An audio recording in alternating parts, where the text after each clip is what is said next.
Hello friends, welcome back to Aunt Debbie's Boutique. I am sorry that I had to cut the last series one video short. I was going to do a video on free motion quilting, and I even started recording it, and my machine started acting up again that I had just got out of the shop, my quilting machine, and I just didn't want to make one that was not the best I could do, and I didn't want to have to make a lot of excuses because the machine wasn't acting right. So it's back in the shop, and I am back to using just my grandmother's 1954 Pfaff machine, and it holds up better than anything. It never breaks down, so we're going to use that as we start a new project today. I have a quilt I've been wanting to make, not for very long. I just got the pattern maybe a month ago, and I thought this would be a good time to show you how to streamline your construction of your quilts.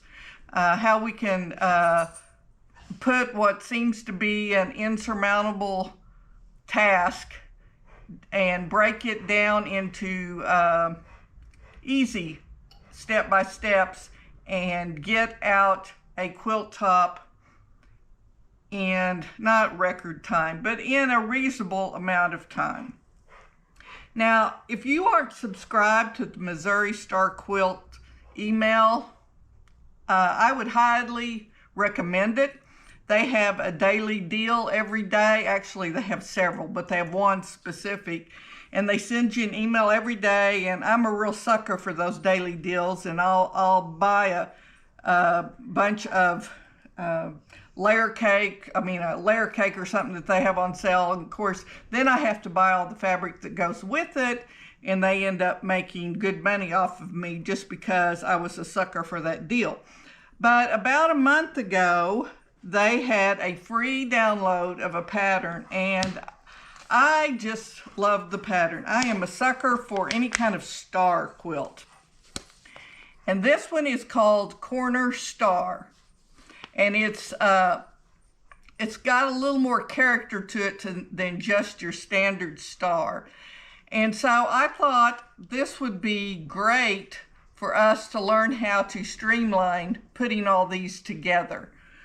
So we're going to take probably three different steps, three different videos, and accomplish this quilt in a shorter amount of time than if you just sat down and started sewing it together. Now, because somebody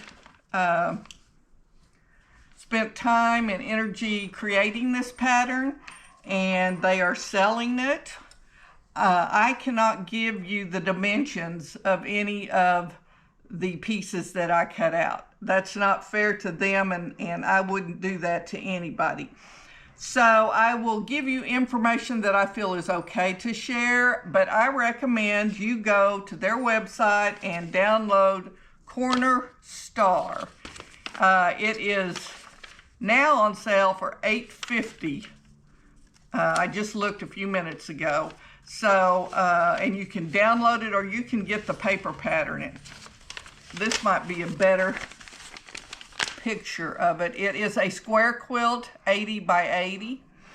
And I chose, it calls for layer cakes and then yardage. And I chose a layer cake called Falling Leaves, I believe. Let me see if I can.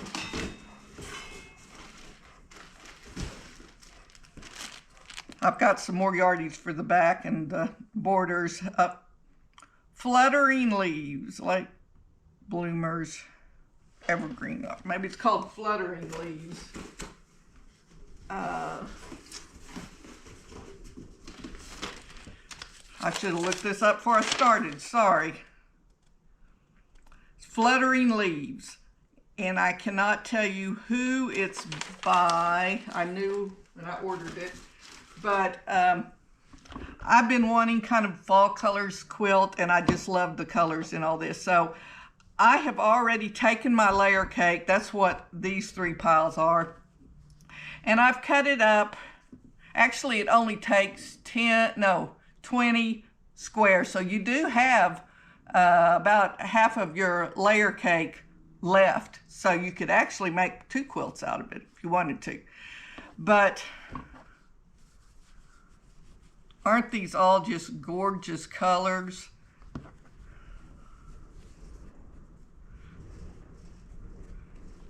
So that's what we're going to use, and these will be our corner blocks and our center block. This pile over here is for centers, and I've got 2 piles for my corner blocks, because if you'll notice, the little star points around them are 2 different sets. There's blue and gold here, and I'm going to have navy and a burgundy color on mine. So I'm going to use the burgundy on this pile and the navy on this pile. And the first thing we need to do, the first piece of this we're going to put together, is called flying geese. And you'll be glad to know that there's no half square triangles in this. We did a bunch of those when we were doing our sampler quilt. But let's start with the flying geese. I am going to use the red first. I went ahead and marked all these squares have a line across them.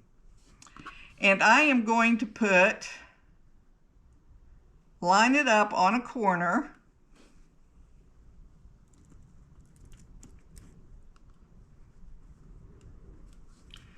And I want to line it up just as perfectly as I can, and then stitch down that line, and then we'll open it out.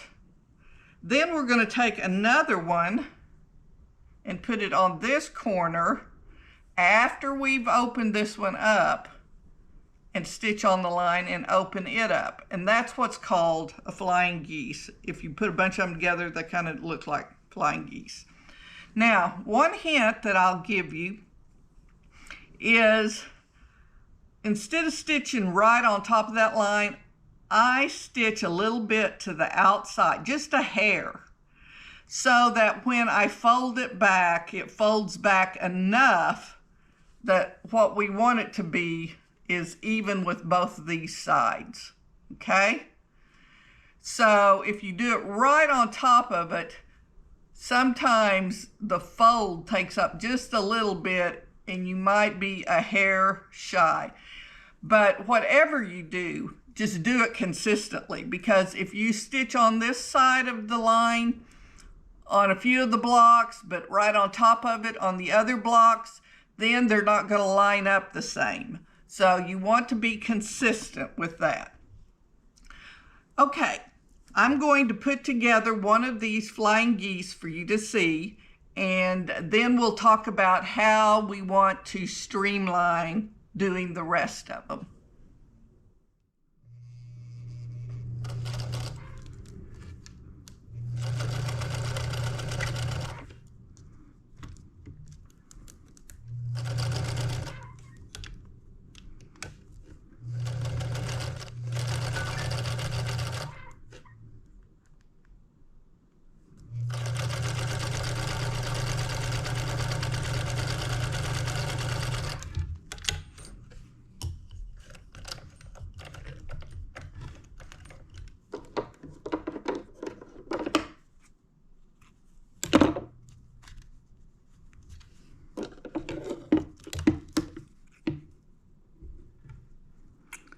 I'm going to trim this to about 1/4 of an inch.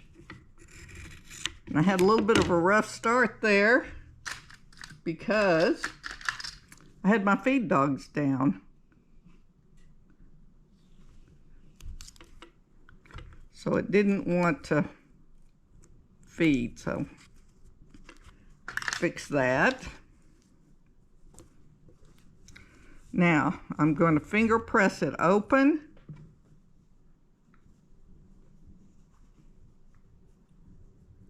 Going to grab another one of these with the line drawn on it.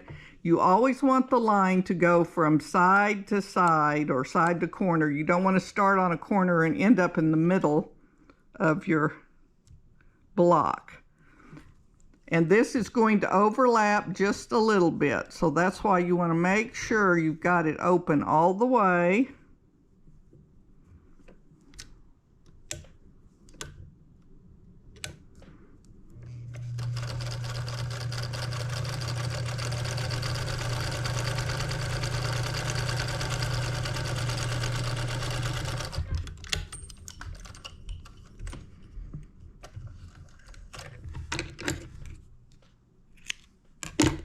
Okay, let's go back over to the ironing table. Now I'm going to cut this one about 1/4 of an inch and open it up. I'm going to grab my ironing board here and hope my iron is hot enough. It's warm, it's lukewarm. Doesn't have steam yet, but it'll do for now.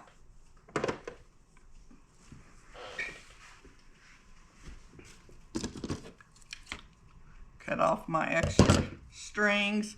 And there's a flying geese, and the top should be about 1/4 of an inch. This point should be about 1/4 of an inch from the top, and your two corners should meet.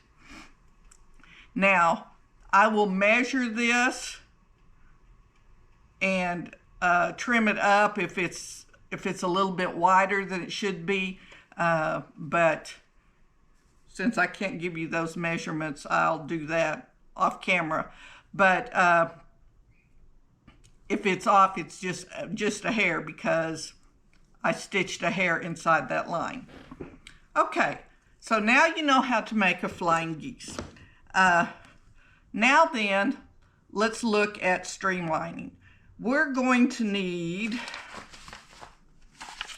let me look before I say something wrong.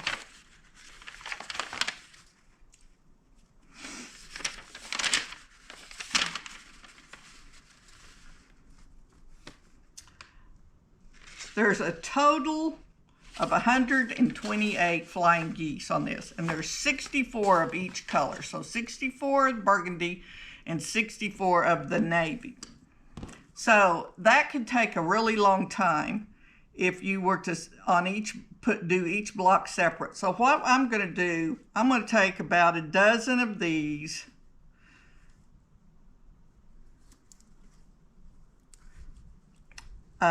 In real life, I'll take the whole stack over there, but I'm just going to demonstrate. That's 2, 4, 6, about 12.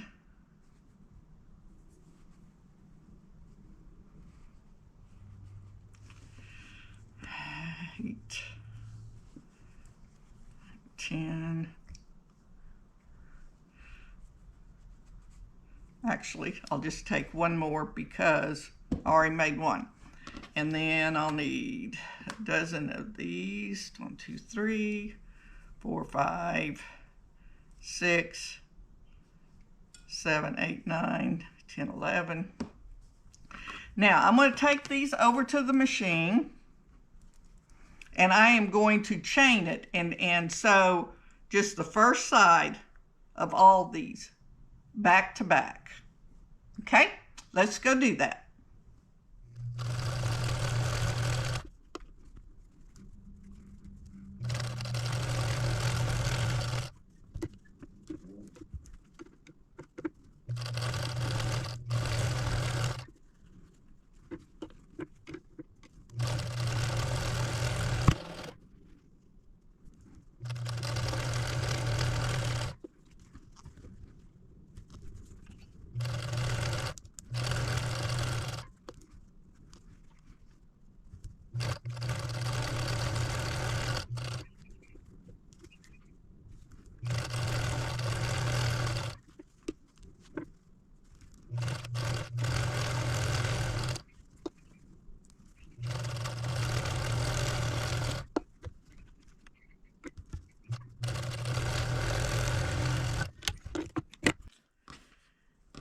Now I'm going to cut these apart, and just as soon as this video's over, I'm going to go sew the rest of the 64, the red ones, and then I'll switch to the blue ones. I'll just keep chaining them till that chain is dragging the floor.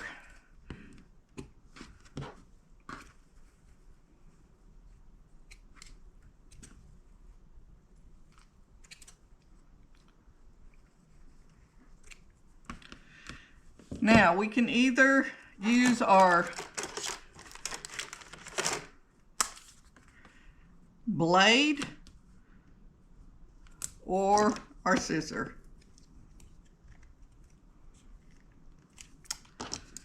This doesn't want to work real good.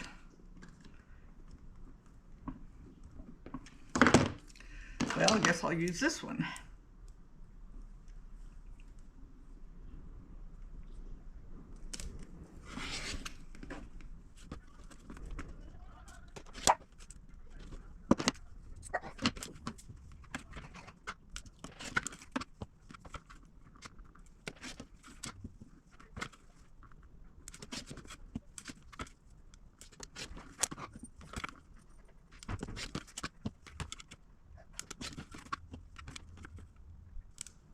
Whoa, I almost trimmed that on the wrong side.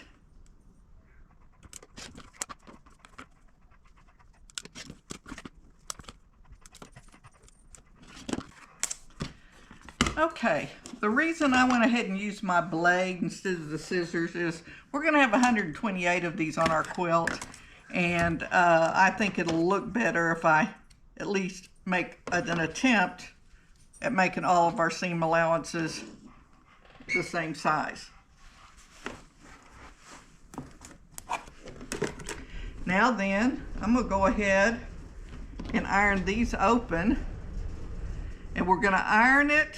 We're just going to lay the back of this rectangle down and fold this to the top so that the seam is going towards this dark edge.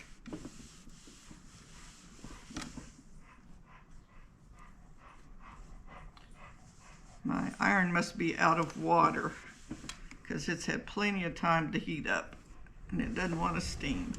But this will do for now. I'll steam up before we put them all together.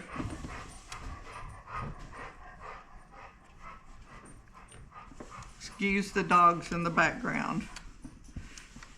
They have to be underfoot, and the elderly golden, oh, there's some steam. The elderly golden retriever pants a lot.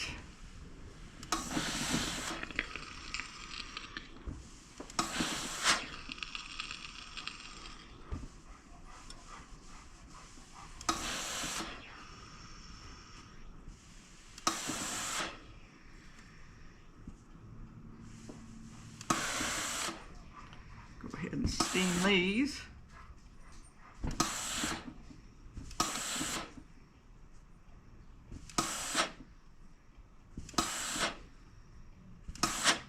Okay, now we've got those done.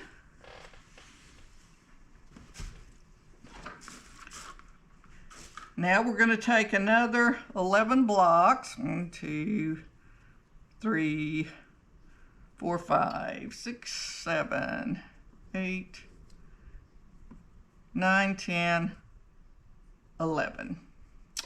And I'm going to take them over to the machine. And so the other side of all of them, chain them all.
Now, that didn't take long to get 12 of them done. That'd be about 1/5 of the time it's going to take to get all of this color done.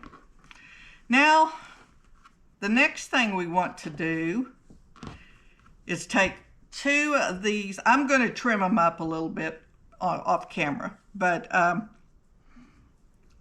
just to square them up. I'm sorry, that's not right. We need another one of these blocks in the middle and a square block on each end. So I'm going to go over to the machine and I'm just going to sew this block to this and this block to this. First of all in one long chain. Then I'll come back and sew these together and then I'll add the last one. So let's get all 12 of these put together in this strip.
All right, let's cut these strips apart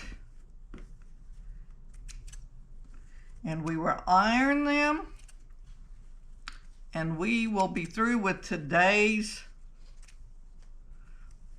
sub piece of the block.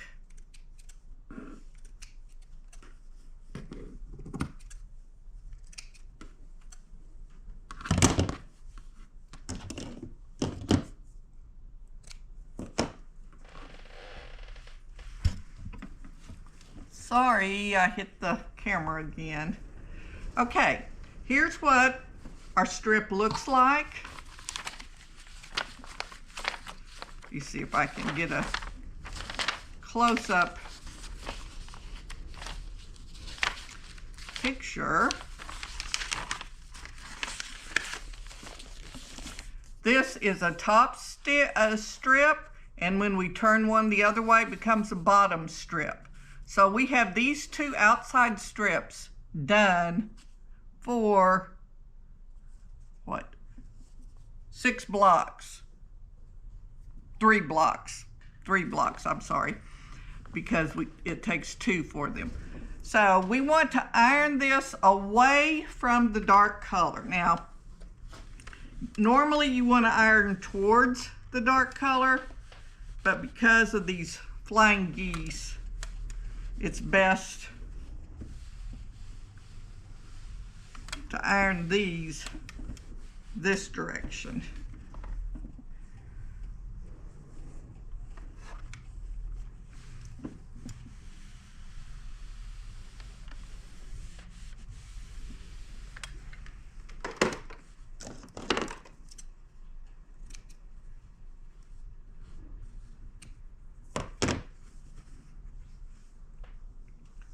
I'll do a couple of them here for you.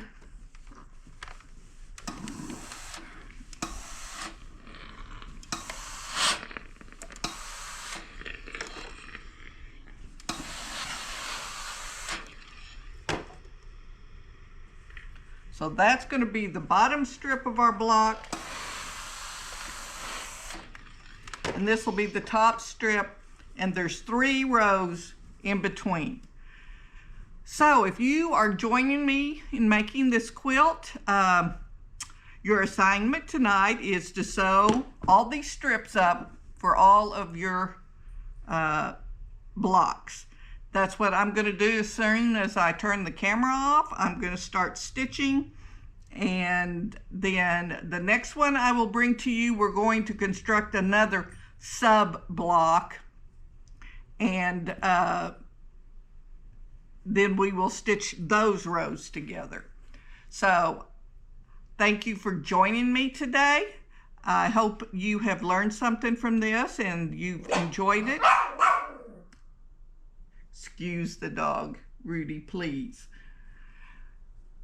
And if you would, like, subscribe, share, comment, whatever you can do helps me out. And I look forward to seeing you in a couple of days. Remember, whatever you do, do it to the glory of the Lord.